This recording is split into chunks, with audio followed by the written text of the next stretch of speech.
तो अब हम बात करेंगे अबाउट थायज़ाइड डायूरेटिक्स।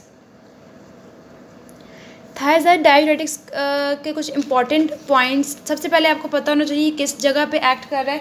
तो हमें पता है थायज़ाइड डायूरेटिक्स आपके पास डिस्टल कॉन्वोल्यूटेड ट्यूब्यूल पे एक्ट करते हैं और वाइडली यूज्ड जो है ये डायूरेटिक्स हैं। ठीक है, ये वाइडली यूज्ड हैं क्यों? क्योंकि इनके एंटी हाइपरटेंसिव इफ़ेक्ट्स होते हैं। ठीक है, एंटी हाइपरटेंसिव इफ़ेक्ट्स कैसे आते हैं? ये पेरिफेरल वास्कुलर रेजिस्टेंस को कम करते हैं, PVR जिसे कहते हैं, पेरिफेरल वास्कुलर रेजिस्टेंस को कम करते हैं लॉन्ग टर्म थेरेपी में अगर देते हैं हम इसे। ठीक है, they decrease the peripheral vascular resistance with long term therapy. ठीक है, एक तो ये बात होगी। देन आपके पास जो है ये हाइपर सेंसिटिविटी रिएक्शंस कॉज नहीं करते। ठीक है, हाइपर सेंसिटिविटी रिएक्शंस कॉज नहीं करते ऐसे पेशेंट्स में जो कि सल्फोनामाइड एंटी माइक्रोबियल्स के लिए क्या है, एलर्जिक है।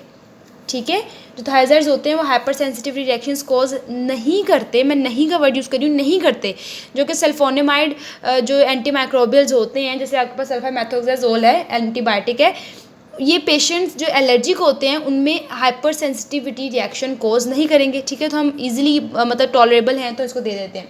फिर डिस्टल कॉन्वोल्यूटेड ट्यूब्यूल पे एक्ट कर रहे हैं, ये भी हमने बता दिया। अब इनके लिए जो है इनका सेकंड नेम क्या है? थायज़ाइड डायूरेटिक्स का सेकंड नेम है लो सीलिंग डायूरेटिक्स। अब लो सीलिंग का क्या मतलब है?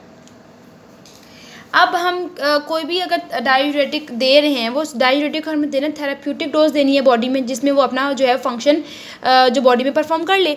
लेकिन थायज़ाइड डायूरेटिक्स ये हैं कि अगर हम इनकी थेराप्यूटिक डोज दे रहे हैं, सपोज एक पेशेंट है उसमें हम थायज़ाइड्स की थेराप्यूटिक डोज दे रहे हैं उनमें डायूरेसिस हाइपरटेंशन को ट्रीट करने के लिए, लेकिन हमने क्या किया, थेराप्यूटिक डोज से ज़्यादा अमाउंट में जो है वो थायज़ाइड्स दी हैं, लेकिन थेराप्यूटिक डोज से ज़्यादा अमाउंट में देने से भी उसका जो डायूरेटिक रिस्पॉन्स है वो इंक्रीज़ नहीं हुआ।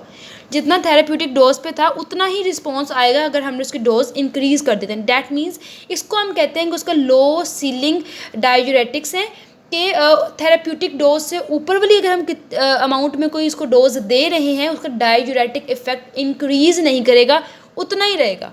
That's why they are called low ceiling diuretics. ठीक है, ये बात भी हो गई। अब थायज़ाइड्स की अगर हम जो है सारे जनरल बात करें थायज़ाइड्स की, फर्दर थायज़ाइड जो हमारे पास एक क्लास है डायूरेटिक्स, इसमें कौन कौन सी डायूरेटिक्स आ जाते हैं, उनके नाम क्या हैं? ठीक है, तो हमारे पास 5 टाइप के इसमें हैं, उनके नाम्स आपको याद करने पड़ेंगे। ये देखो, एक है आपके पास क्लोरो, इसमें नहीं सही लिखा जा रहा, अच्छा क्लोरो थायज़ाइड, ईजी है, क्लोरो है, फिर एक हाइड्रोक्लोरो है थायज़ाइड। ठीक है, फिर एक आपके पास आ जाएगा क्लोरो थैलिडोन। ठीक है, क्लोरथैलिडोन, क्लोरो थायज़ाइड, फिर आपके पास हाइड्रोक्लोरोथायज़ाइड, क्लोरथैलिडोन, फिर आपके पास आ जाती है इंडापामाइड। देखो 1 2 3 4 एंड लास्टली इज मेटोलाजोन। ये सारे के सारे क्या हैं, थायज़ाइड डायूरेटिक्स हैं। क्लोरोथायज़ाइड, हाइड्रो जो है वो क्लोरोथायज़ाइड, क्लोरथैलिडोन है आपके पास, देन इंडापामाइड है एंड आपके पास मेटोलाजोन है। ये सारे के सारे क्या हैं, थायज़ाइड डायूरेटिक्स हैं। अब इनमें से अगर हम बात करें ना, सबसे ज़्यादा जो पोटेंट है ना वो है क्लोरथैलिडोन, उसके बाद हाइड्रोक्लोरोथायज़ाइड आता है।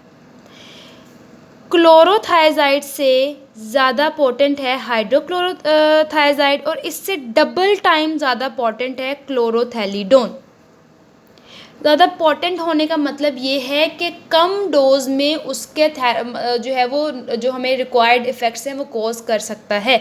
हमने क्या बात की है कि जो आपके पास क्लोरोथैलिडोन है वो सबसे ज़्यादा पोटेंट है, डेट मीन्स सबसे ज़्यादा पोटेंट ये है, इसका मतलब ये लो डोज चाहिए इसकी, हमें लो अमाउंट में क्लोरोथैलिडोन जो है रिक्वायर्ड इफेक्ट बॉडी में जो है वो कॉज करेगा।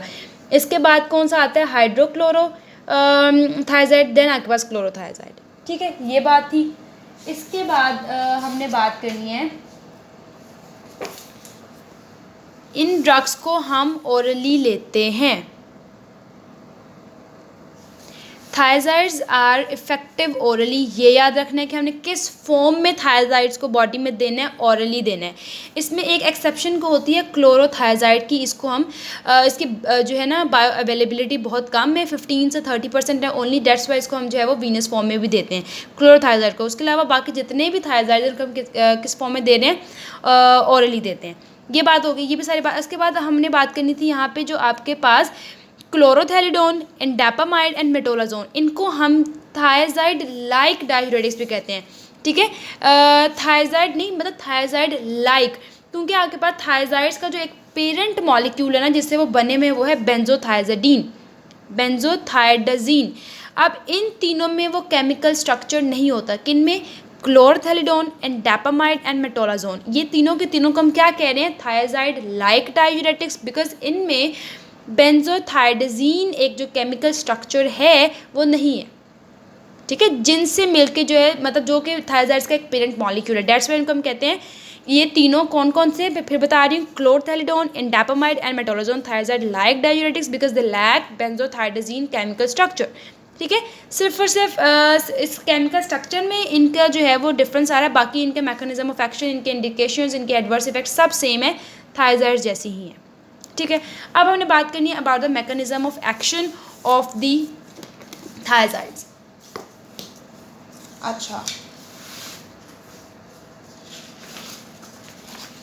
अब मैंने आपको मैकेनिज्म ऑफ एक्शन में एक बात बताई थी कि आपने ट्रांसपोर्टर्स को नहीं भूलना है, और जिस पॉइंट पे वो एक्ट कर रहे हैं उनको नहीं भूलना है, ठीक है। तो ये हमें पता है, इन्होंने डिस्टल कॉन्वोल्यूटेड ट्यूब्यूल पे एक्ट करते हैं थायराइड्स, और कौन से ट्रांसपोर्टर को कर रहे हैं, सोडियम क्लोराइड को ट्रांसपोर्टर। सोडियम क्लोराइड को ट्रांसपोर्टर आपके पास डिस्टल कॉन्वोल्यूटेड ट्यूब्यूल पे होता है, उसको क्या कर देंगे, इनहिबिट। सोडियम क्लोराइड की एब्जॉर्प्शन, जो रीएब्जॉर्प्शन है वो नहीं होगी, ज़्यादा एक्सक्रीशन होगी, जिसकी वजह से वाटर भी साथ आएगा और आपके पास वॉल्यूम ऑफ यूरिन इंक्रीज होगा। ये बात हो गई। अब ये देखो यहाँ पे भी अगर हम देखें ना, ये देखो, ये रहा डिस्टल कॉन्वोल्यूटेड ट्यूब्यूल का एक सेल है, उसके पास आपके पास सोडियम क्लोराइड का को ट्रांसपोर्टर है, ये ल्यूमिनल साइड है, ये इंटरस्टिशियम साइड है, ये सेल पड़ा हुआ है। इस ट्रांसपोर्टर को आके थायराइड ने इनहिबिट करना है, सोडियम क्लोराइड की कंसंट्रेशन ज़्यादा हो जाएगी और वाटर भी ज़्यादा हो जाएगा, ठीक है। फर्दर इसका ये फंक्शन होता है कि कैल्शियम की रीअब्जॉर्प्शन भी इस सेल से होती है, वो हम आगे डिटेल में पढ़ते हैं। डिस्टल कॉन्वोल्यूटेड ट्यूब्यूल में एक बात आपने याद रखनी है, 5 से 10% of the filtered sodium chloride यहाँ पे रीअब्जॉर्ब होता है। कितना, 5 से 10%, ठीक है। और यहाँ पे कैल्शियम की भी रीअब्जॉर्प्शन होती है under the regulation of parathyroid hormone. Apical जो आपके पास एक सेल है, उसके एपिकल साइड पे एक ट्रांसपोर्टर होता है जिसके थ्रू ये अंदर आता है, देन इंटरस्टिशियल साइड पे सोडियम और कैल्शियम एक्सचेंजर होता है, ठीक है, कैल्शियम बाहर सोडियम अंदर। ये देखो आपके पास सोडियम कैल्शियम एक्सचेंजर होते हैं इंटरस्टिशियल फ्लूइड वाली साइड पे, वहाँ से बाहर आता है, और एपिकल साइड पे एक जो होता है चैनल होता है जिसके थ्रू ये अंदर आता है। इस तरह आपके पास जो एक डिस्टल कॉन्वोल्यूटेड ट्यूब्यूल का सेल है उस पर थायराइड जाके सोडियम क्लोराइड को इनहिबिट कर रहा है। ये बात हो गई। अब इसका मैकेनिज्म ऑफ एक्शन के बारे में हमने बात की थी, वो हमने बता दिया कि आपके पास सोडियम क्लोराइड को ट्रांसपोर्टर को इनहिबिट कर रहा है आपके पास डिस्टल कॉन्वोल्यूटेड ट्यूब्यूल में। अब एक और बात थायराइड्स की ये है कि आपके पास जब हमारी बॉडी में इसको हमने ऑरली दिया है, ठीक है, ऑरली तो हमारी बॉडी में एडमिनिस्टर हो गया, उसके बाद जब ये किडनी में जा रहा है तो प्रॉक्सिमल कॉन्वोल्यूटेड ट्यूब्यूल से ये मस्ट ल्यूमेन में एक्सक्रीट होना चाहिए, प्रॉक्सिमल कॉन्वोल्यूटेड ट्यूब्यूल के, सो डैट ये ल्यूमेन के थ्रू होते होते डीसीटी मतलब डिस्टल कॉन्वोल्यूटेड ट्यूब्यूल में जाए और वहाँ पे अपना जो ल्यूमिनल साइड पे एक ट्रांसपोर्टर है सोडियम, उसको इनहिबिट करे, ठीक है। ये एक मस्ट चीज़ है कि ये प्रॉक्सिमल कॉन्वोल्यूटेड ट्यूब्यूल से एक्सक्रीट आउट होना चाहिए। अगर ऐसे पेशेंट्स हैं जिनमें रीनल फंक्शन डिक्रीज़ हुआ है, अब रीनल फंक्शन डिक्रीज़ है तो पीसीटी से या प्रॉक्सिमल कॉन्वोल्यूटेड ट्यूब्यूल से जो है थायराइड्स कम एक्सक्रीटेड होंगे। जब कम होंगे डीसीटी पे जाके उनका एक्शन कम होगा तो थायराइड्स, ऐसे पेशेंट जिनमें रीनल डिसफंक्शन है, थायराइड्स प्रॉपरली काम या प्रॉपरली अपना इफेक्ट प्रोड्यूस नहीं कर पाएंगे, ठीक है। ये बात हो गई। एंटी जो डायरेटिक इफेक्ट है वो प्रोड्यूस कम होगा। फिर अब इसका ये तो हमें डायूरेसिस के फंक्शन का पता चलेगा। अब आगे बाद जो इसका एंटी हाइपरटेंसिव इफेक्ट्स होते हैं ना, एंटी हाइपरटेंसिव इफेक्ट्स अगर आपके पास GFR जो होता है बिलो 30 ml चला जाता है ना पर मिनट, देन भी इसके एंटी हाइपरटेंसिव इफेक्ट्स परसिस्ट करते हैं। तो आपको क्या पता होना चाहिए, क्या MCQ है, कुछ भी आ सकता है आपके पास MCQ वाइज। अगर पेशेंट है उसका आपके पास GFR बिलो 30 चला गया है, क्या थायराइड्स इफेक्टिव होंगे? यस, उनका एंटी हाइपरटेंसिव इफेक्ट परसिस्ट करेगा। ये बात हो गई। देन आपने ये देखो, अब एक पर्सन है जिसमें रीनल डिसफंक्शन हुआ है, प्रॉपर्ली जो है वो GFR इतना कम हो गया, तो बॉडी में हाइपर वोलीमिया की कंडीशन होगी। उस स्टेट में जो हाइपरटेंशन हो रही है वो आपके पास हाइपर वोलीमिया की वजह से हो रही है, क्योंकि आप थायराइड्स तो देखो हम कह रहे हैं थायराइड्स भी दिए हुए हैं, फिर भी ब्लड प्रेशर जो है वो एलिवेटेड फॉर्म में ही है, नीचे नहीं आ रहा। क्यों नहीं आ रहा? क्योंकि GFR तो इतना कम है, किडनी का बॉडी का जो फ्लूइड है उसकी रिटेंशन हो रही है, जिसकी वजह से क्या हो रहा है अब, क्योंकि PCT से भी वो कम एक्सक्रीट आउट होगा। ठीक है, जब PCT से भी कम एक्सक्रीट आउट होगा, डायूरेटिक इफेक्ट्स तो उसके हो ही नहीं रहे हैं, उसको सिर्फ एंटी हाइपरटेंसिव इफेक्ट्स हैं कि वो पेरिफेरल वास्कुलर रेजिस्टेंस को कम करेगा। उस टाइम हमें थायराइड्स के बाद लूप डायूरेटिक्स देना चाहिए कि आपके पास वॉल्यूम स्टेटस वगैरह जो है वो नॉर्मल होकर ब्लड प्रेशर कंट्रोल हो जाए।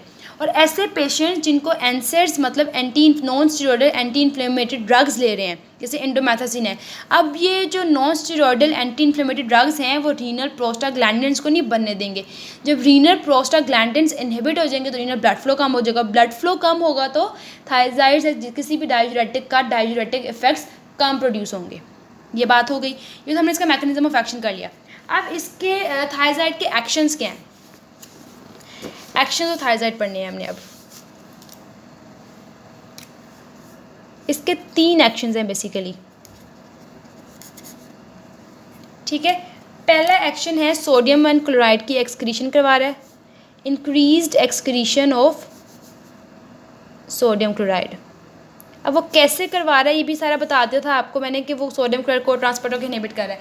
अब इसमें जो एक पॉइंट आपको मस्ट पता होना चाहिए ना, वो ये है थायराइड्स क्या करते हैं, हाइपर ऑस्मोलर यूरिन प्रोड्यूस करना है। जहाँ पे भी बाकी जो डायूरेटिक्स है वो हाइपो करते हैं, थायराइड की एक पर्टिकुलरिटी या इसकी जो है एक स्पेशलिटी क्या है, इसने हाइपर ऑस्मोलर यूरिन प्रोड्यूस करना है, मतलब कि कंसनट्रेटेड यूरिन।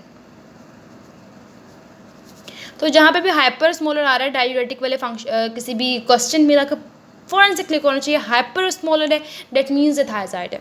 ठीक है, ये पॉइंट इसमें था। देन सेकंड इसका फंक्शन ये है, इसने डिक्रीज़ करनी होती है कैल्शियम की एक्सक्रीशन इन यूरिन। ठीक है, decrease of the calcium excretion में भी हमने आपको बता दिया था कि वो कैल्शियम कैसे रीअब्जॉर्ब करवा रहा है under the effect of the जो है वो पैराथायरॉयड जो हार्मोन आ रहा था, उसके थ्रू इसने कैल्शियम की एक्सक्रीशन जो है वो यूरिन में कम करवा देनी है। देन थर्डली इसका फंक्शन होता है, it decreases the peripheral vascular resistance. Peripheral